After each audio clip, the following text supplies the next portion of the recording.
Hello बच्चों। तो चलिए इस प्रश्न को पढ़ते हैं। किन्हीं दो समुच्चयों ए और बी के लिए सिद्ध कीजिए कि ए डैश संग बी बराबर यू से ये आता है कि ए उप समुच्चय होगा बी का जबकि यू समष्टीय समुच्चय है। तो यहाँ पे देखो हमें ये सिद्ध करके दिखाना है। ठीक है, तो प्रश्न में आगे बढ़ने से पहले इस प्रश्न से संबंधित जो मुख्य अवधारणा है उसकी हम चर्चा कर लेते हैं। तो देखो मुख्य अवधारणा देखो क्या हो जाएगी। अगर हम लिखते हैं पी डैश तो इसका अर्थ क्या होता है, यू माइनस पी, यानी समष्टीय समुच्चय यू के वो अवयव जो कि पी में उपस्थित नहीं है।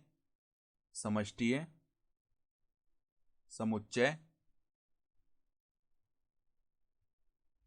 यू के उन अवयवों का समुच्चय यू के उन अवयवों का समुच्चय जो पी में उपस्थित ना हो।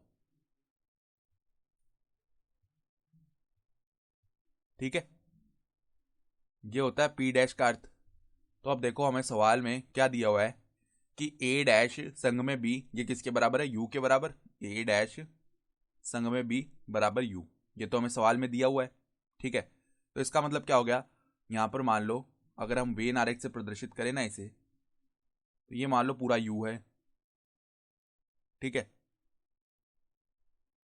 अब ए कोई समुच्चय आ रहा होगा, उसका जब हम डैश लेंगे, ठीक है, तो मान लो ये ए समुच्चय है, इसका अगर हम डैश लिए, डैश मतलब क्या है, यू का वो भाग छायांकित हो जाएगा जो कि ए में उपस्थित नहीं है।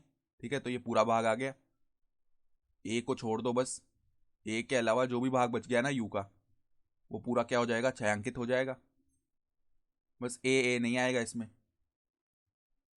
यही हो गया ना इसका मतलब।